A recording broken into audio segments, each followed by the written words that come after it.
પ્રધાનમંત્રી નરેન્દ્ર મોદી આજે બિહારના પ્રવાસે નાલંદા વિશ્વવિદ્યાલયના નવા પરિસરનું કરશે ઉદ્ઘાટન।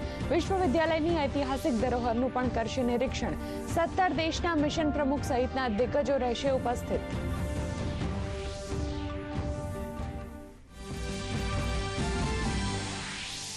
હવે પોસ્ટ ઓફિસમાંથી પણ મળશે બેન્કિંગ સેવાઓ। દેશભરમાં નવો પોસ્ટ ઓફિસ એક્ટ 2023 કરાયો લાગુ। જીવનને સરળ બનાવવાના ઉદ્દેશથી દેશના છેવાડાના નાગરિકો સુધી પહોંચશે સરકારી યોજનાઓનો લાભ। નાગરિક કેન્દ્રિત અને બેન્કિંગ સેવા માટે બનાવાયું છે સરળ કાયદાકીય માળખું। વિધાનસભા ચૂંટણી પહેલા હરિયાણામાં કોંગ્રેસને લાગ્યો મોટો ઝટકો। પૂર્વ મુખ્યમંત્રી બંસીલાલના પુત્રવધુ કિરણ ચૌધરીનું કોંગ્રેસમાંથી રાજીનામું આજે ભારતીય જનતા પાર્ટીમાં થશે સામેલ।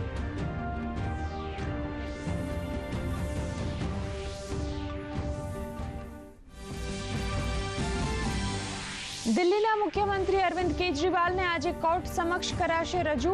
કથિત લીકર પોલિસી કૌભાંડ મામલે જ્યુડિશિયલ કસ્ટડીનો આજે અંતિમ દિવસ। રાઉઝ એવન્યુ કોર્ટમાં થશે સુનાવણી।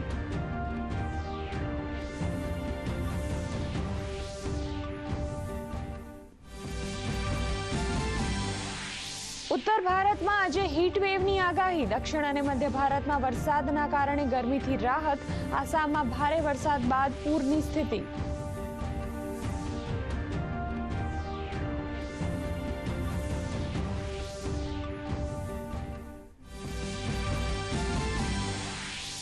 ચોમાસુ સિસ્ટમ નવસારીમાં સ્થિર થયા બાદ નબળી પડી। આજથી અમદાવાદ સહિત દક્ષિણ ગુજરાત અને સૌરાષ્ટ્રના વિવિધ વિસ્તારોમાં હળવાથી મધ્યમ વરસાદની આગાહી। ખેડૂતો વાવણી લાયક વરસાદની જોઈ રહ્યા છે રાહ। નાગરિકો ભયંકર ગરમી અને બફારાથી ત્રસ્ત।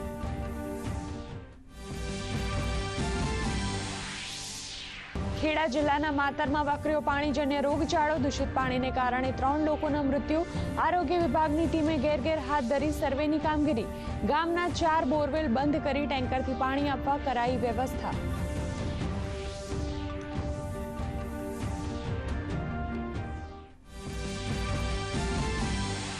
પેરિસ ઓલિમ્પિક પહેલા નીરજ ચોપડાનું શ્રેષ્ઠ પ્રદર્શન। ફિનલેન્ડમાં રમાતી પાવોનુર્મી ગેમ્સમાં 85.97 મીટર થ્રો કરીને જીત્યો ગોલ્ડ મેડલ।